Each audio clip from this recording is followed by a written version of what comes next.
삼성전자가 2분기 영업이익 10조 4천억 원을 기록하며 시장 예상치를 크게 웃도는 깜짝 실적을 거뒀습니다.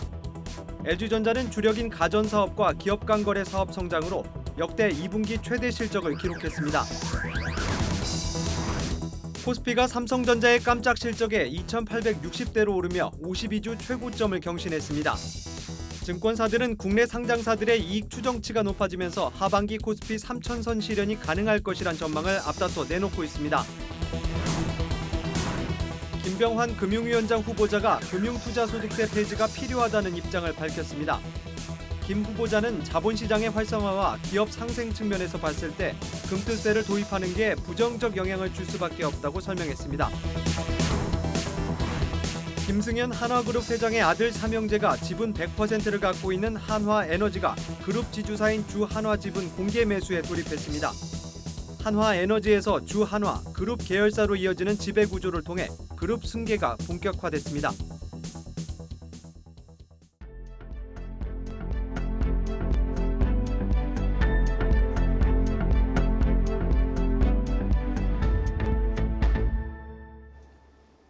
뉴스플러스 시작합니다. 삼성전자가 2분기 깜짝 실적을 기록했습니다. 시장 전망을 크게 웃돈 10조 원대 영업이익을 거두면서 주가도 강세를 보였습니다. 같은 날 실적을 발표한 LG전자도 매출액과 영업이익 모두 사상 최대 실적을 기록했습니다. 전유성 기자입니다. 삼성전자는 지난 2분기 매출액 74조 원, 영업이익 10조 4천억 원을 기록했다고 밝혔습니다. 분기 기준 10조 원대의 영업이익을 거둔 건 지난 2022년 3분기 이후 처음입니다. 증권가의 영업이익 전망치 8조 원을 크게 뛰어넘는 어닝 서프라이즈입니다. 호실적은 반도체 부문이 이끌었습니다. 증권가에서는 삼성전자 반도체 사업을 담당하는 디바이스 솔루션 부문이 약 6조 원의 영업이익을 거둔 것으로 내다보고 있습니다. 지난해 디바이스 솔루션 부문은 반도체 한파를 겪으며 충격의 영업 손실을 기록했지만 이 같은 흐름을 끊어내는 데 성공했습니다. 시장에서는 하반기에도 반도체 업황 개선에 따른 호실적이 이어질 것으로 내다보고 있습니다. 시장조사업체 트렌드포스에 따르면 글로벌 인공지능 투자 확산의 영향으로 이번 3분기 디램의 평균 판매 가격이 최대 13% 오를 전망입니다. 이 같은 흐름이 이어질 경우 디바이스 솔루션 부문의 3분기 영업이익은 11조 원까지 늘어날 수 있다는 관측입니다. 한편 LG전자도 호실적을 공개했습니다. LG전자의 2분기 잠정 매출액과 영업이익은 각각 21조 7천억 원, 1조 1,961억 원으로 일제히 사상 최고치를 경신했습니다. 세부 지표는 공개되지 않았지만 증권가에서는 가전 부문이 8천억 원, TV와 전장 부품 부문이 각각 1,200억, 1,000억 원의 영업이익을 거뒀을 것으로 예상하고 있습니다. 증권가에서는 가전 성수기인 여름철에 본격적으로 진입한 데다 갤럭시 폴더블 시리즈 등 신제품 출시도 예고돼 있는 만큼 3분기에는 반도체에 이어 가전과 모바일 분야의 추가적인 실적 반등을 예상하고 있습니다. 한국경제TV 전유성입니다. 코스피가 이틀 연속 연고점을 갈아치웠습니다. 삼성전자의 2분기 어닝 서프라이즈가 코스피 레벨업을 유도했는데요. 장중 2,871선을 돌파하며 코스피 3,000에 대한 기대감을 키우고 있습니다. 최민정 기자입니다. 코스피가 2,862선의 장을 마치며 약 2년 반 만에 최고치를 기록했습니다. 어제 기록한 연고점을 하루 만에 갈아치웠습니다. 외국인과 기관이 2조 6천억 원 가까이 사들이며 지수 상승을 유도했습니다. 증시 상승 분위기를 주도한 건 삼성전자입니다. 삼성전자의 2분기 영업이익이 예상치를 훌쩍 뛰어넘는 10조 원을 기록하자 투자자들의 매수세가 쏠린 겁니다. 52주 신고가를 경신한 삼성전자는 87,100원의 장을 마치며 시가총액도 520조 원으로 불었습니다. 삼성전자의 거래대금은 평균치의 2배가 넘는 3조 6천억 원으로 폭발적인 거래량을 기록했습니다. 반도체 업황 회복에 대한 기대감에 SK하이닉스 역시 반등에 성공하며 3% 가까이 올랐습니다. 반도체 대장주의 기환, 금리 인하 기대감에 코스피 3,000 돌파 가능성도 높아졌습니다. 반도체 업황 호조 지속 가능성 그리고 밸류업 기대감, 금리 인하 기대감들이 하반기에 계속 있을 거기 때문에 외국인 순매수 기조는 당분간 이어질 추가적인 상승세를 계속 저희는 기대를 하고 있고요. 대신증권은 하반기 코스피 밴드 상단을 3,200선으로 가장 높게 잡았고 메리츠증권, 삼성증권도 3,150선까지 상단을 열어뒀습니다. 삼성전자를 필두로 시작된 2분기 실적 시즌, 증권가에선 실적 전망 개선 업종을 중심으로 비중 확대를 권고합니다. 한국경제TV 최민정입니다. 김병환 금융위원장 후보자가 지명 후 처음으로 언론을 만나 내년 시행을 앞둔 금융투자소득세를 폐지해야 한다는 입장을 밝혔습니다. 올 들어 급증한 가계부채에 대해서도 관리 의지를 드러냈습니다. 전범진 기자입니다. 자본시장에는 부정적 영향을 줄 수밖에 없습니다. 폐지가 필요하다 이렇게 여전히 생각을 하고 있고요. 세제정책을 총괄하는 기획재정부 1차관에서 금융시장을 움직이는 금융위원장으로 옮기게 된 김병환 후보자. 그가 지명 후 처음으로 언론을 만나 강조한 것은 금투세 폐지였습니다. 금투세 시행이 불과 6개월 남은 시점에서 김 차관을 금융위원장에 지명하자 금융권에선 밸류업과 금투세 폐지라는 정권의 핵심 과제를 완수하겠다는 메시지로 해석하고 있습니다. 부채에 의존하는 금융권의 구조를 근본적으로 개선하겠다는 포부도 이어졌습니다. 이러한 리스크가 쌓이는 문제가 결국 우리 경제가 부채에 좀 과도하게 의존하는 구조이기 때문이라고 생각을 합니다. 부채보다는 다른 어떤 조달, 자금 공급 이런 방식을 찾아보도록 하겠습니다. 다만 이 과정에서 김 후보자는 올해 가계부채 증가율을 GDP 성장률 이하로 관리하겠다고 했습니다. 정부가 지난 1일 하반기 경제정책 방향에서 올해 성장률을 2.2%에서 2.6%로 상향한 점을 고려하면 연초 2.0% 이하로 못 박았던 가계부채 증액 한도를 일부 완화한 것으로 해석됩니다. 시장에선 5대 시중은행이 신생아 특례대출 등 정책금융 상품을 판매하는 과정에서 올해 가계대출 증가율이 지난달을 기준으로 이미 2%를 넘어선 점 등을 고려해 당국이 숨통을 트여줬다는 해석도 나옵니다.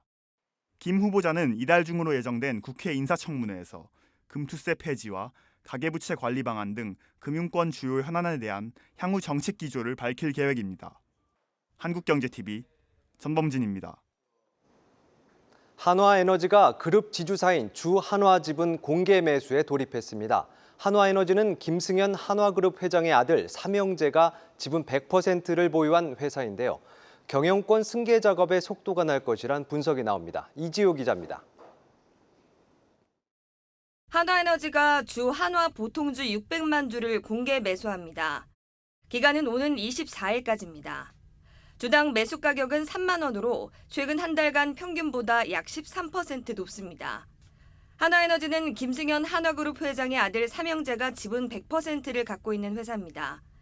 이 회사는 여수와 군산에서 열과 전기를 공급하는 집단 에너지 사업으로 지난해 매출 약 4조 7천억 원, 영업이익 2,150억 원을 기록했습니다.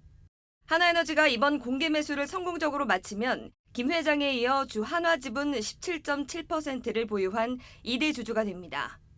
한화에너지는 주주가치 제고를 위해 이같이 결정했다며 한화그룹 전반의 지배구조 안정성과 투명성을 제고하고 대주주로서의 책임 경영을 강화할 수 있게 된다고 설명했습니다. 재계 안팎에선 한화그룹 삼형제가 한화에너지를 통해 한화 지분을 늘리는 형태로 그룹 승계 작업을 강화할 것이라는 전망이 나옵니다. 한화 삼형제가 한화에너지를, 한화에너지가 지주사 한화를, 한화가 그룹 계열사를 지배하는 형태로 구조가 짜일 것이라는 얘기입니다. 한화에너지는 6조 원이 넘는 현금성 자산과 금융상품을 갖고 있습니다. 한편 주한화는 오는 9월 5일까지 장외 매수 방식으로 구형 우선주를 모두 사들인 후 상장 폐지하기로 했습니다. 주한화 구형 우선주는 시가총액이 170억 원에 불과하고 거래량이 적어 주가 변동성이 큽니다. 주한화 측은 최근 거래소의 우선주 퇴출 기준 강화에 따라 주주들이 입을 수 있는 피해를 선제적으로 막기 위한 차원이라고 설명했습니다. 한국경제TV 이지호입니다. 삼성 SDI가 1조 원 규모의 ESS 배터리를 미국 최대 전력 회사인 넥스트에라 에너지에 납품합니다. 전기차 배터리 수요 부진 속에서 역대 최대 규모의 ESS 배터리 수주에 성공한 건데 앞으로 글로벌 시장에서 존재감이 기대됩니다. 보도에 강미성 기자입니다.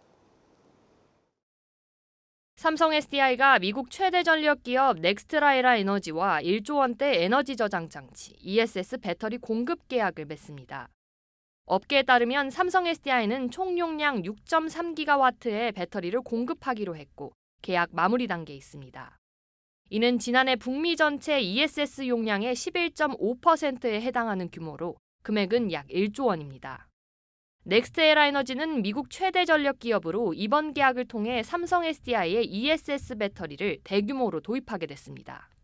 이번에 공급되는 주력 제품은 삼성 배터리 박스로 3원 개 NCA 배터리 셀과 모듈, 렉 등이 설치된 20피트 컨테이너 박스입니다. 이 제품은 에너지 밀도가 기존 제품 대비 37% 향상됐고 모듈 내장형 직분사 기술로 화재 예방과 확산 방지 기능이 강화됐습니다. 삼성 SDI는 LFP 배터리도 도입해 ESS용으로 공급할 예정입니다.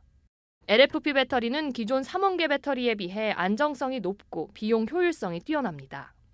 ESS 사업을 지금보다 2배 이상 키울 목표를 세운 삼성 SDI. 이번 계약을 통해 삼성 SDI는 전기차 시장뿐 아니라 글로벌 ESS 배터리 시장에서의 존재감을 더욱 키울 것으로 기대됩니다.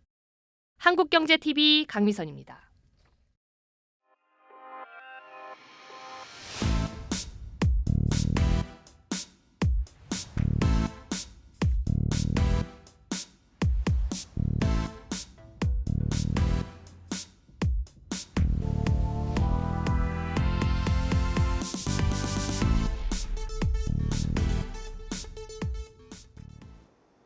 조 바이든 미국 대통령의 TV토론 참패 후폭풍이 길어지면서 금융시장뿐만 아니라 가상자산 시장까지 요동치고 있습니다.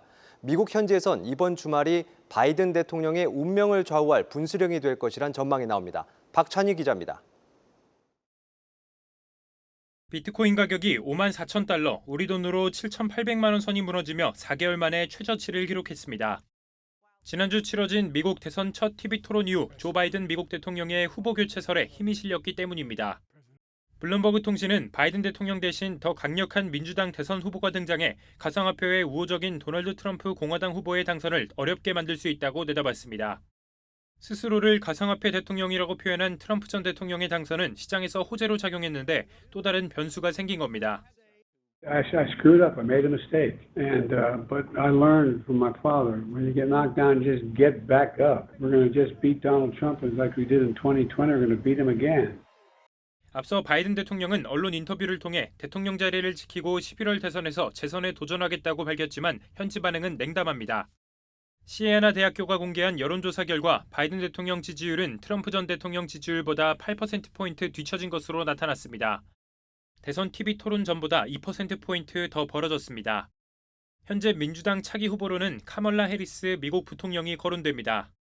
해리스 부통령으로 바뀌는 것을 민주당 진영에서 굉장히 강하게 밀어붙이고 이제 의원들도 거기에 동조하고 이렇게 되다 보면 바이든 대통령이 결단을 내릴 수도 있는 그런 상황이 올 수도 있다 이렇게 좀 보고 있어요.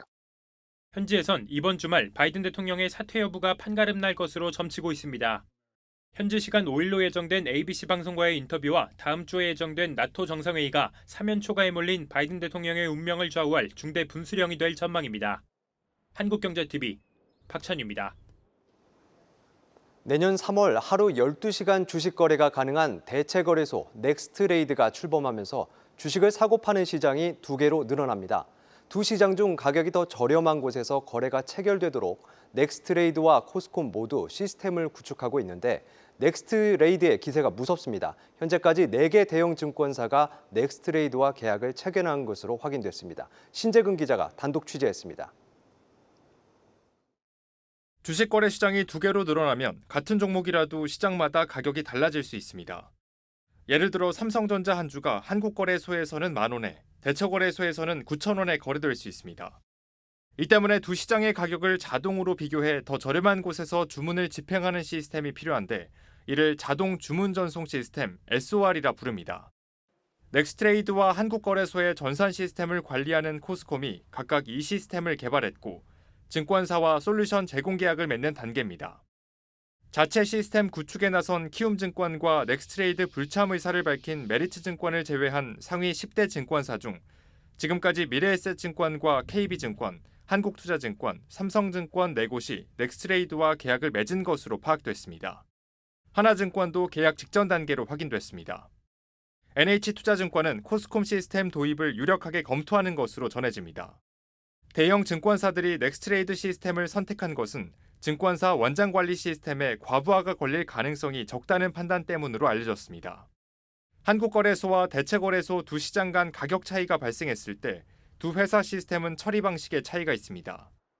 넥스트레이드는 시스템이 가격 차이를 판별해 다른 시장으로 변경 주문까지 처리하는 소위 리밸런싱이 원활한 반면 코스콤 시스템은 가격 차이만 판별하고 변경 주문은 원장을 통해 이루어지다 보니 부하가 걸릴 수 있다는 설명입니다. 복수 시장 체계로 넘어간다면 주문의 시장 규모가 그대로 유지된다고 하더라도 원장 시스템에서는 최소 1.5배의 주문이 증가할 수뿐이 없어요. 상대적으로 원장 시스템의 부담을 최소화한 상태에서 리밸런싱 기능을 이제 제공해 줄 수 있고, 다만 비용은 코스콤 시스템보다 2배 정도 비싼 것으로 알려졌는데 일각에선 증권사들이 비용을 전가하기 위해 투자자 위탁 수수료를 인상하는 것 아니냐는 우려도 있습니다. 한편 코스콤 측은 보안상 숫자는 밝힐 수 없지만 현재 계약이 임박한 증권사가 다수 있다고 밝혔습니다. 거래소 경쟁 체제를 예고한 대체거래소 출범을 앞두고 증권사 등 고객 유치 경쟁이 본격화되고 있습니다. 한국경제TV 신재근입니다.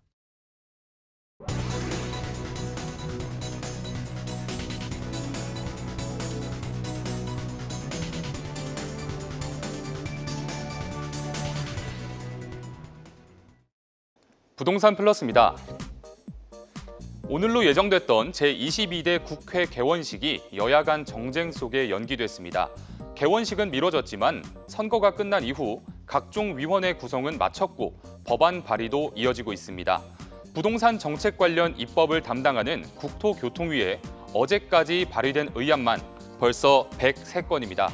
하루에 3건 이상 제한된 셈인데 철회된 한 건을 제외하면 102건이 모두 계류 중입니다. 부동산 시장 그리고 투자와 밀접한 법안들을 살펴볼까요? 재건축 초과이익 환수제, 정책 모기지 상품, 일기 신도시 이주 지원 등의 내용을 담은 법안들이 여전히 잠을 자고 있습니다. 문제는 이런 법안들이 재건축 재개발 활성화, 정책 대출 완화, 일기 신도시 재정비 등 정부의 역점 사업이라는 점입니다. 부동산 정책이 좌초될 수 있다는 우려가 나오는 이유입니다. 전문가 인터뷰 들어보겠습니다. 부동산 정책과 관련해서 법을 개정해야만 시행할 수 있는 제도들이 많은데 이러한 여당과 야당이 부동산 관련 법률들을 개정하지 못하게 되면 시장에서는 혼란을 가져오게 되고 이 소비자들도 의사결정을 하는데 상당히 어려움을 겪지 않을까. 부동산 시장의 불확실성이 높아진 상황에서 현명한 투자를 하려면 어떻게 해야 할까요? 여러 전문가들에게 물어보니 최대한 보수적으로 접근해야 한다는 의견이 많았습니다. 정치권의 갈등이 쉽게 봉합될 가능성이 낮은 만큼 법 개정이 안 될 것으로 염두하고 투자하는 게 유리하다는 겁니다. 특히 재초환의 경우 현재처럼 유지될 것이라는 가정하에 투자 전략을 짜는 게 바람직하다는 설명입니다. 투자자들의 관심이 높은 사안 중 하나인 다주택자 규제 완화 또한 없던 얘기가 될 가능성도 높습니다. 야당 내에서 언급되는 내용은 1주택자에 국한되기 때문입니다. 이른바 똘똘한 한 채를 선호하는 현상이 더욱 강해질 것이란 분석이 나오는 이유입니다. 투자 가치가 높은 매물들은 여전히 가격 천장이 열려 있다는 뜻입니다. 실제 지난 5월 기준 서울 아파트 매매 거래는 3년 만에 최대치를 기록했습니다. 뿐만 아니라 주요 지역 집값은 전고점을 거의 회복했습니다. 점점 심화되는 상하급지의 양극화를 고려했을 때 입지 좋은 신축 아파트 등 누구나 알만한 곳으로 수요가 더욱 몰릴 것이라는 전망이 나옵니다. 부동산 플러스였습니다.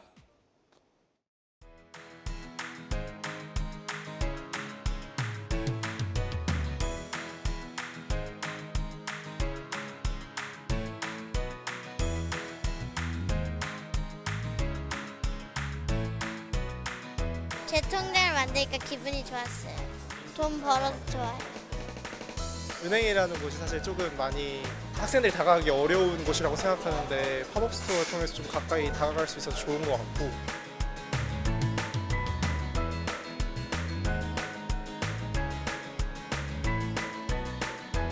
기존 급여 통장과 달리 파격적 혜택을 제공하는 하나은행 달달 하나 통장을 통해 손님에게 한 발짝 더 다가가고자 이번 성수 팝업 스토어를 운영하고 있습니다.